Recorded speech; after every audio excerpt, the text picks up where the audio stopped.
हंसी का तूफान, मस्ती की झंकार फंटारा 1.0 प्रस्तुत करता है।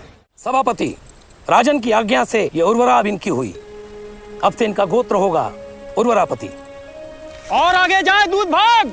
100 भूमि और अंतिम निर्णय अस्तपति उर्वरा देख कर लेंगे।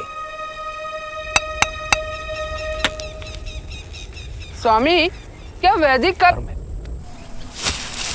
ये राजभाग है, पर ये तो फसल का 1/3 भाग है। राजा का अधिकार 6ठे भाग पे होता है। ये संकट का समय है, ऐसे में राजा जितना चाहे प्रणय कर ले सकता है। कौन सा संकट? यदि राष्ट्र पे संकट है तो मैं और मेरा परिवार भूखा रहने को तैयार है, पर ना अकाल है, ना महामारी, ना युद्ध। फिर कौन सा संकट? राजा के निर्णय पर प्रश्न करने का अधिकार ना तुम्हें है ना मुझे। अधिकार है, राजा से प्रश्न करने का अधिकार सभा को है, समिति को है, जन को है। मैं राजा का नहीं, राजा प्रजा का सेवक है। मनु से लेकर आज तक यही परंपरा रही है। जब तक सभा की आज्ञा न हो, एक दाना नहीं उठाने दूंगा, चाहे मुझे राजद्वार तक क्यों न जाना पड़े।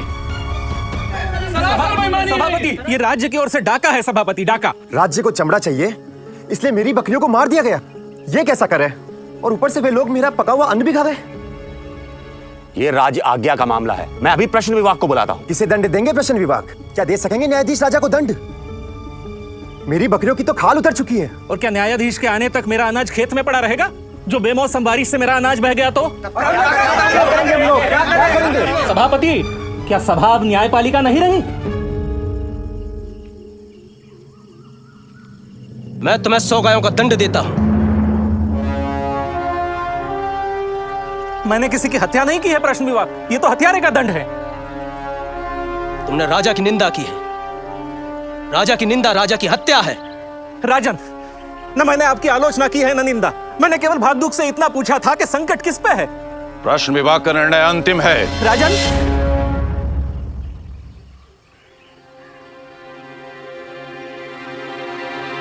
इसका अपराध क्या है सभापति? पहला अपराध, इसने ऋण लिया और चुकाया नहीं। फिर दूसरा भी अपराध किया। फिर इसने जुआ खेलने के लिए नकली पासे बनाए। और कुछ बाकी है? इसने धोखेबाजों और दुष्चरित्र लोगों को अपनी छत के नीचे रहने दिया। और पत्नी ने मना नहीं किया। मेरे जुए की आदत के कारण उसने मुझे छोड़ दिया है राजन। इसने उन ठगों को भी ठगा और सबका कर चुकाने के लिए एक घर में सेंध लगाई। ग्राम में चोरी होने के कारण आपके सिपाही और उनके सहायक आए। उनका खर्च उठाने के लिए भी गांव को कर देना पड़ा। इसके कारण ठग और दुष्चरित्र लोगों को गांव में छत मिली। इसके लिए भी गांव को दंड देना पड़ा। आपके सिपाहियों ने इसे ढूंढ निकाला है। अब आप ही इसका निर्णय कीजिए।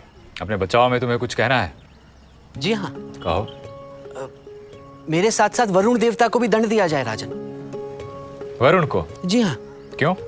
क्योंकि मैंने वरुण देवता की बहुत प्रार्थना की कि कुछ ऐसा करें कि मुझे ऋण ना चुकाना पड़े, लेकिन ऋण से बचाना तो दूर, उन्होंने मुझे पकड़वा दिया।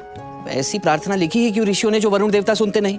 मैंने तो ऋषियों के लिखे पर भरोसा किया था राजन। आज के बाद कानून पर भरोसा रखना। जी। मुझे एक अंतिम अवसर और दे सकते हैं राजन। कैसे? आप एक बार मेरे साथ जुआ खेल लीजिए, मैं सभी का ऋण चुका दूंगा। हाँ, सच में। प्रश्न विभाग ही तुम्हारा निर्णय करेंगे।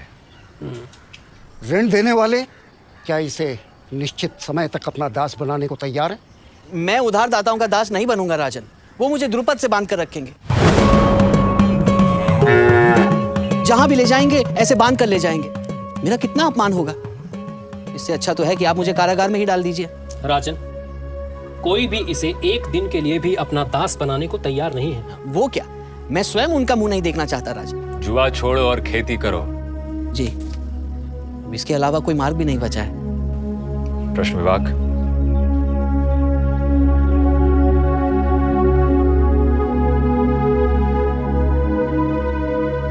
सभापति, इससे खेतों में काम करवाएं और श्रम के बदले जो मूल्य मिलेगा उससे ही ये अपना ऋण चुकाए। गोप और इंद्रसखा इस पर ध्यान रखें। श्रम में अगर कोई कोताही हुई तो इससे राजभूमि पर कड़ी मेहनत करवाई जाए। सारा ऋण चुकाने के बाद ही इसे राजसेवा में रखा जाएगा, ताकि ये गांव-गांव जाकर जुए के विरुद्ध प्रचार करे और लोगों को जुए से दूर रहने की सलाह दे सके। राजन, प्रजा अतिरिक्त कर देने का विरोध कर रही है। प्रजा सभा में आवाज उठा रही है। सभासद उनके साथ हैं।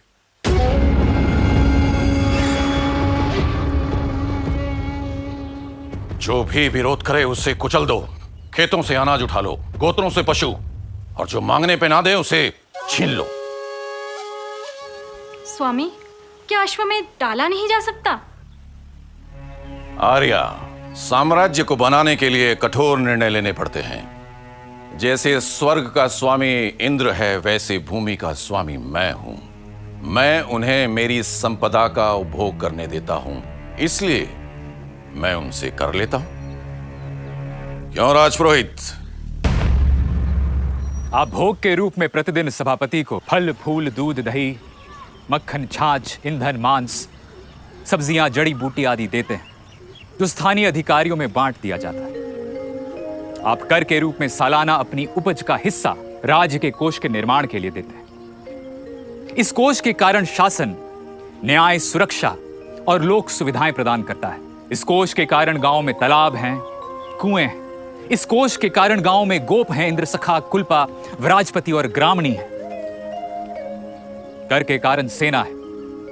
कर है तो पूरी व्यवस्था है, कर नहीं तो व्यवस्था नहीं, और व्यवस्था नहीं तो मात्स्य न्याय। इसलिए मैं हर गांव से आह्वान करता हूं कि वो प्रामाणिकता से अपना कर दें, ताकि मेरे दूत कर चोरी करने वालों से दूर रहें। गाय सूंघ कर देखती है, बुद्धिजीवी की आंखें ज्ञान है, और मेरी आंखें मेरे गुप्तचर हैं। मेरे गुप्तचरों की आंखें आपके धन पर ना पड़े, ऐसा कुछ करें, यानी सभी कर दें। और यदि मेरे कर जमा करने वालों की आंखें और मन आपके धन पर पड़ जाएं, तो पहले मुझे सूचित करें।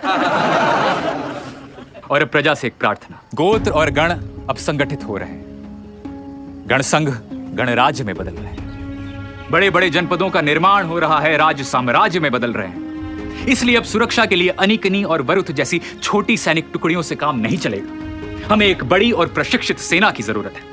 हमें समृद्धि के लिए कृषि, पशुपालन और व्यवसाय का विस्तार करना होगा।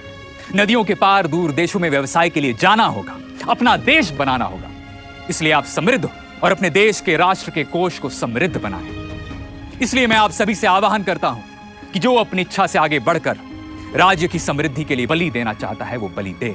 और मैं आपको वचन देता हूं कि मैं आपको एक सुदृढ़ और एक समृद्ध राष्ट्र दूंगा।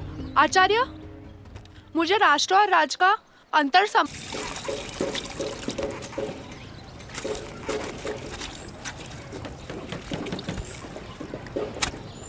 राजपुरोहित बंदी है और हम चुप हैं। हम यहाँ अपना पेट काट कर राजा के लिए काम कर रहे हैं, और राजा के कर जमा करने वाले किसानों को लूट रहे हैं, उनके घर में घुसकर उनका अनाज छीन रहे हैं।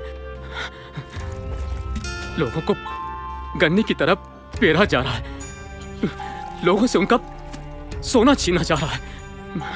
मैंने तो यहां तक सुना है कि कर जमा करने वालों के अत्याचार के डर से लोग अपने घर के बाहर कांटों की बाड़ लगा देते हैं, और सवेरा होने से पहले परिवार समेत वन को चले जाते हैं, और अंधेरा होने के बाद वन से लौटते हैं। पर हम तो निर्बल हैं, हम कर क्या सकते हैं?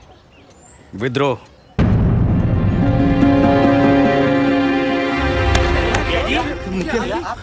अभी हिम्मत रखो, एक रहो, स्वतंत्रता दूर नहीं है। जा विमल।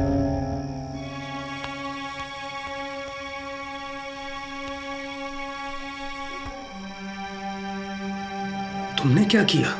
अन्याय का विरोध, वही जो एक बुद्धिजीवी को करना चाहिए। कौन हो तुम? मैंने तुम्हें पूर्व में पहले नहीं देखा। कैसे देखते? मैं राजा सुबंधु का गुप्तचर हूं। तुम्हें क्यों पकड़ा? मैंने खुद को पकड़वाया है। क्यों?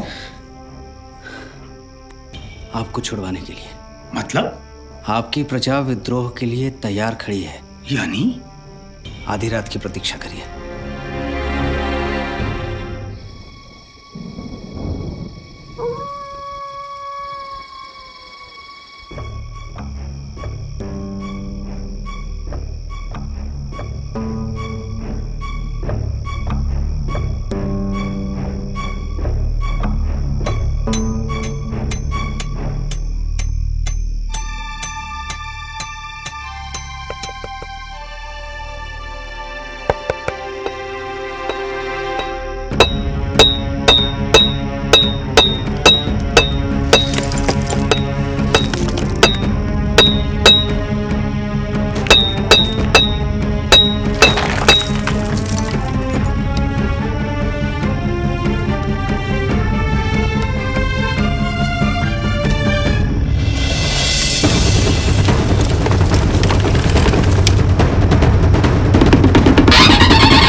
राजन, दुर्ग को शत्रुओं ने घेर लिया है। राजन, शत्रुओं ने कारागार से राजपुरोहित को छुड़ा लिया है। श्रमजीवियों ने कारागार पर कब्जा कर लिया है। सेनापति कहाँ मर गया? राजन, जन विद्रोह हो गया है। प्रजा ने सेनापति को बंदी बना लिया। लोगों ने शत्रु के लिए दुर्ग के द्वार खोल दिए और हमारे कई सैनिक भी उनके साथ हो लिए।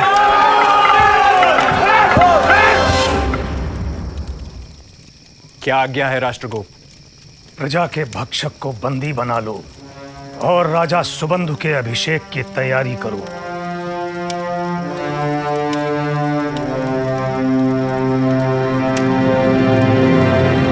हम एक से अनेक हुए हैं, इसलिए वास्तव में हम सभी एक हैं। हम सभी प्रजापति की संतान हैं, इसलिए हमारे परिवार एक हैं। हमारी पृथ्वी, हमारा आकाश, हमारी नदियां एक हैं। तो फिर हम एक क्यों नहीं? वेद कहते हैं संगच्छध्वम सम वदध्वम, सब मिलकर चलो, सब एक दूसरे के विचारों को जानो। जैसे प्राचीन काल में देव एक साथ मिलकर अपना कर्तव्य करते थे, तुम भी मिलकर अपना कर्तव्य करो। तो हम मिलकर अपना कर्तव्य क्यों नहीं कर सकते? पितरों ने उद्घोष किया, समानो मंत्रः समिति ही समानी। आप सबके विचार समान हो, आप सबकी सभा सभी के लिए समान हो, आप सभी का मन समान हो, आप सबका चित्त भी समान हो। तो फिर हमारे मन एक क्यों नहीं हो सकते? ऋषियों ने हमारे लिए प्रार्थना की, समानी व आकुति समाना हृदयानि वा। आप सबके संकल्प एक हो, आप सबका हृदय एक हो, आप सबका मन समान हो, ताकि हम सब मिलकर एक साथ अपना काम कर सके। तो फिर हम एक क्यों नहीं हो सकते? हमारे विचार, संकल्प और मन एक ना हो तो मुझे यह राज्य नहीं चाहिए। समिति जिसे भी चाहे अपना राजा चुन सकती है। जो आप ये व्रत लें कि हम खूब अन्न उत्पन्न करेंगे, तो मैं राज का दंड धारण करने के लिए तैयार हूं। क्या हम ये व्रत ले सकते हैं कि जैसे एक मां के लिए उसके सभी बच्चे बराबर होते हैं, वैसे ही इस भूमि पर सभी को रहने का बराबर का अधिकार होगा? क्या हम ये व्रत ले सकते हैं कि हम एक विशाल मन के होंगे? हम तपने वाले सूर्य और बादल की निंदा नहीं करेंगे, हम लोगों की निंदा नहीं करेंगे, हम पशुओं पर अत्याचार नहीं करेंगे, हम स्वयं में सबको और सब में स्वयं को देखने वाले सत्य की उपासना करेंगे। तो मैं आप सबकी रक्षा लेने का व्रत लेने को तैयार हूं। क्या हम पितरों के लिए स्वधा, मनुष्यों के लिए आशा और पशुओं के लिए तृण और जल और खुद के लिए अन्न की प्राप्ति कर सकते हैं? क्या हम एक ऐसा राज्य बना सकते हैं जहां कोई चोर ना हो, कोई मद्यपान ना करता हो, कंजूस ना हो, कोई श्रद्धाहीन ना हो, कोई दुराचारी ना हो, कोई ऐसा ना हो जो अग्नि की उपासना ना करे और कोई ऐसा ना हो जो दान ना करे, जहां मेघ गरज गरज कर प्रजापति की वाणी दोहराते हो कि दमन करो दुष्टता का, दान करो संपत्ति का, दया करो, हिंसा ना करो। राजपुरोहित जी,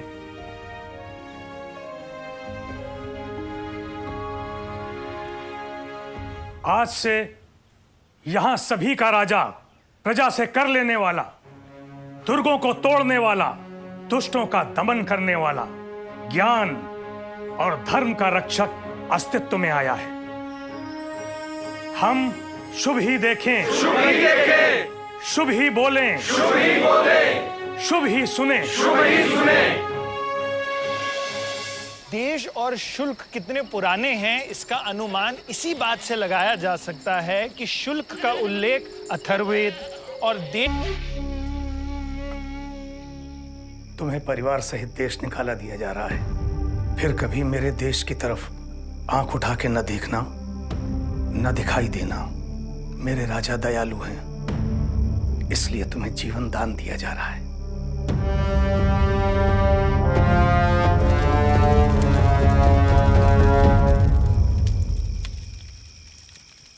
अग्नि,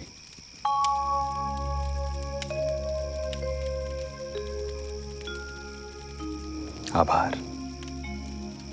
राजन, आप राज्य संभालिए, मैं चोरों और करचोरों को ढूंढता हूं।